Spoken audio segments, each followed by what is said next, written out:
Voilà, maintenant, la seule chose que je sais, c'est qu'on est en live, on est sur antenne. Voilà. Alors, je reprends le live. Mon invitée suivante est Madame Fatima Melki Ben Sultan, qui est la présidente de l'association Méditerranée. Bonsoir. Bonsoir. On est de vieilles amies. Absolument. On se connaît depuis des années. Et on s'est perdu. Depuis la création. Depuis la création de Méditerranée. Même un peu avant, je crois, non? Moi, je vous ai rencontré au congrès. Voilà, le premier congrès sur Le dialogue un sud-nord. dialogue entre le sud et le nord. C'était du temps de la Troïka. Je ne sais pas si c'était en 2012. Exactement. Voilà. Les Heureusement, deuxièmes rencontres. je suis rassurée, ma mémoire n'est pas aussi mauvaise que ça. Très bien. Alors vous êtes la bienvenue, Madame Fatima Melki Ben Sultan. Donc on parle un peu de cette association de Méditerranée. Sur quoi vous travaillez? Méditerranée, il y a Méditerranée et l'avenir. Est-ce que c'est toujours un projet d'avenir, la Méditerranée? Oui, enfin, Vous y croyez toujours? Nous y croyons toujours, puisque nous sommes arrivés quand même à 10 ans. C'est vrai, avec beaucoup de difficultés, c'est vrai, d'étonnements. Je vous dis que je suis étonnée qu'on soit arrivé à 10 ans. Maintenant, là, c'est vrai que la Méditerranée est dans un état tel que aussi lui tourner le dos, c'est quelque part être irresponsable. Et je crois que c'est maintenant absolument qu'il faut agir. Et ce qui nous a incité aussi à reprendre, c'est la demande des jeunes. Puisque Méditerranée ne fait pas que de la Méditerranée, elle fait aussi du transfrontalier. Oui. Est-ce qu'on peut expliquer c'est quoi le transfrontalier? Alors, le transfrontalier, c'est une action qui se fait entre 3 pays ou 4 pays voisins selon l'espace où vous êtes. Dans le cas présent, c'est la Tunisie, l'Algérie et la Libye. Et la Libye, voilà, d'accord. Donc, on se rencontre à 3 pays autour d'un programme qui s'appelle Entreprendre et réussir ensemble. D'accord.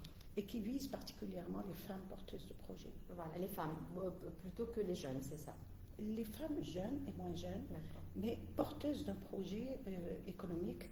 Et l'idée, c'est d'une part les former à l'entrepreneuriat ou compléter leur formation et essayer d'identifier des projets communs entre ces 3 pays. Et puis surtout, même si ce n'est pas dit clairement, c'est essayer de réfléchir à une union maghrébine, plus ou moins, autour par les femmes et autour de ces questions entrepreneuriales. Et nous découvrons qu'il y a une volonté de faire ensemble qui parfois n'émerge pas tellement sur la scène publique. Une volonté peut-être qui existe parmi les citoyens et les citoyennes. Absolument. Mais pas totalement au niveau de ceux qui gouvernent, pas au niveau politique. Pour ces 3 pays, non. Puisqu'il y a l'Union du Grand Maghreb, mais c'est une entité, comment dire, hibernante, dormante, dormeuse. Dormante.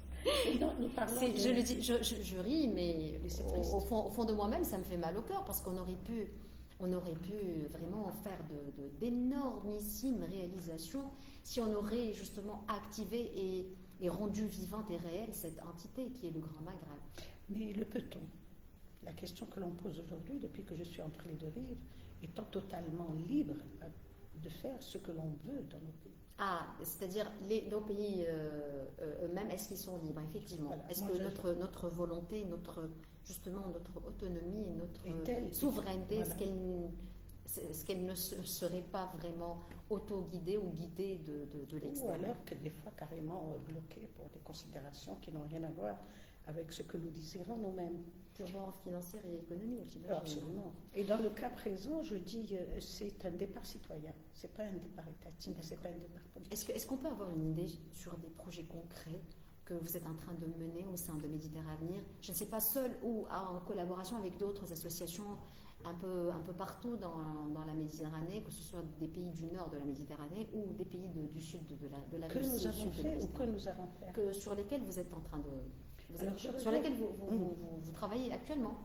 Donc, je répète, Méditerranée, c'est la Méditerranée, les 2 rives et l'avenir de tout ça. Elle a été créée en 2012, parce que tu as été parmi les personnes qui étaient là au fameux congrès de 2012, qui a créé d'ailleurs Méditerranée. Et depuis, nous avons, comme on dit, travailler selon les besoins des régions et des citoyens, rarement selon les besoins des grandes politiques de développement et autres, qui fait que parfois on a découvert des choses que là-haut on ne voit pas.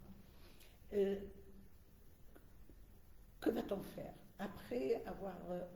nous avons une expérience, à mon avis, je pense, concluante sur le plan du transfrontalier, puisqu'on est sollicité comme un peu expert du domaine, parce que c'est un montage qui n'est pas facile.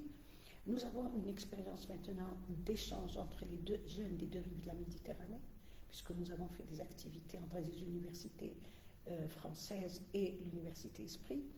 Nous avons ce qu'on appelle l'expérience aussi de ce qu'ils appellent le materculturel, multiculturel, parce que pour moi, la Méditerranée, c'est pas d'en parler, c'est d'éduquer à la Méditerranée. Alors, c'est ça qui manque. Éduquer à la Méditerranée. Éduquer à la Méditerranée. Autrement, on est dans la parlotte, dans les grandes messes et le reste.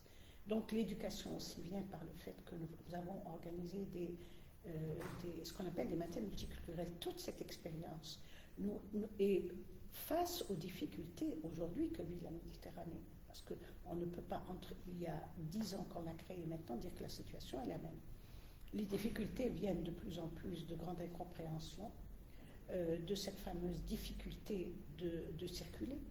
Troisièmement, de cette mer Méditerranée devenue un cimetière, et de cette hantise des migrants. Je reviens de Bruxelles et de Paris, où lorsque je parlais Méditerranée, on me rétorquait migrants, alors qu'on voulait parler d'autre chose, l'avenir de cela.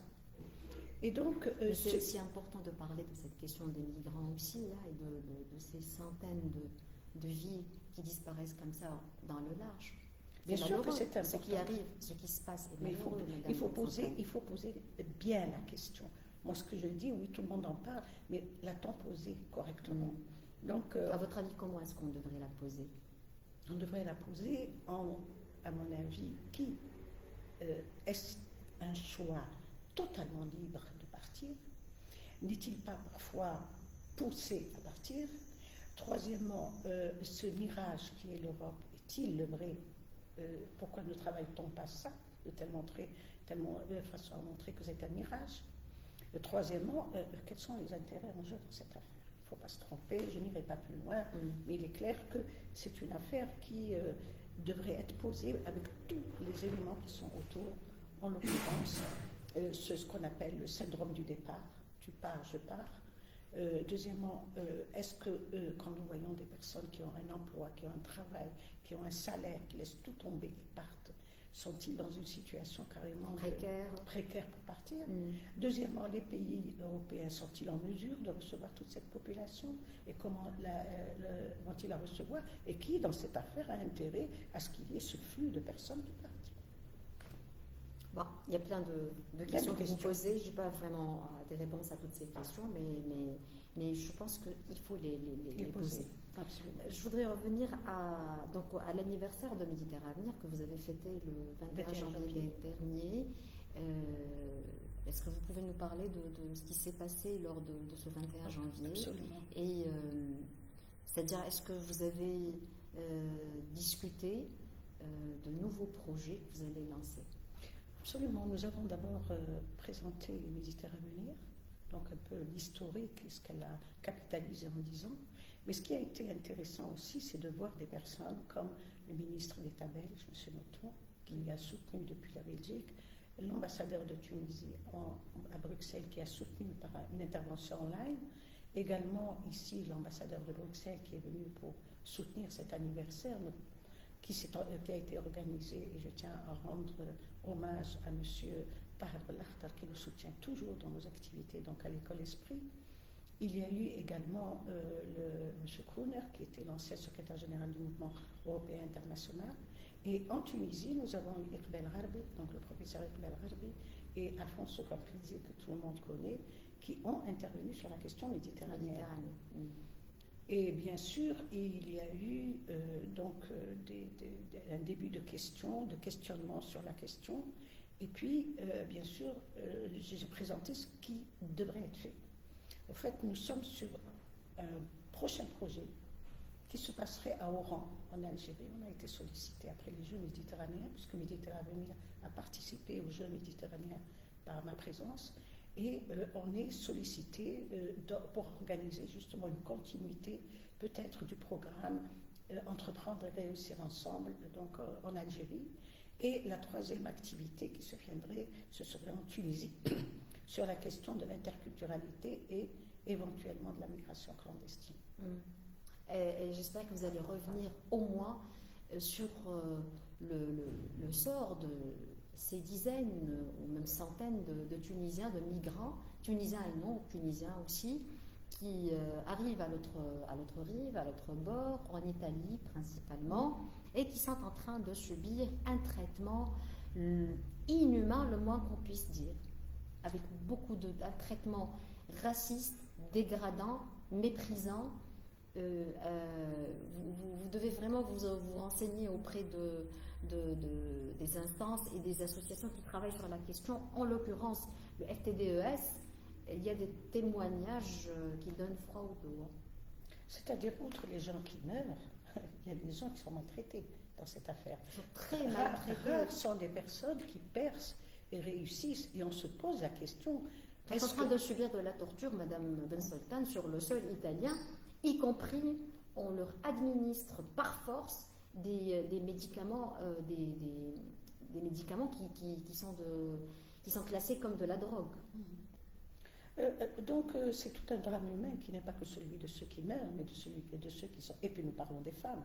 N'oublions pas aussi le traitement qui est fait aux femmes qui traversent la frontière, qui vont sur l'autre rive, et comment elles sont, et qu'est-ce qu'elles deviennent. Je peux dire que nous avons une chance en Tunisie d'avoir sauvé une jeune fille qui aujourd'hui est chef d'entreprise à Tataouine et qui était partante parce qu'elle a été retenue, coachée par des personnes ici qui lui ont fait comprendre qu'il y avait une autre voie que celle du départ. Elle a monté sa boîte, elle s'appelle donc Eya, elle est à Tataouine, et sa boîte marche, et c'est un exemple de personne qui peut rester quand elle est coachée, quand elle est soutenue. Très bien, très bien. Merci infiniment, Madame Fatima. Je voudrais juste dire, avant de partir, je voudrais juste dire, si je peux le dire, à monsieur le PDG de la CNSS, qu'il est important de soutenir les associations et non pas nous accabler par une paperasse qui de fois nous bloque. C'est un appel qu'il faudrait lancer à toutes les entreprises publiques et privées, Madame Le Parce que nous avons ce document. J'ai compris qu'il y a un petit truc avec le SNCF. La CNSS. Mais la CNSS, mais en tout cas, je pense que toutes les institutions nationales, publiques et privées, doivent justement collaborer, avoir beaucoup plus de souplesse et soutenir justement toute l'action associative. Merci beaucoup, Madame Sultan, et bon vent à Méditerranée. Merci. Dans un petit moment, je reçois Abdelaziz Belkrouja, auteur, éditeur, pour parler du retour de l'éléphant. Je ne sais pas s'il a... vous avez garé votre éléphant devant la porte, non? Enfin, je plaisante. À tout de suite.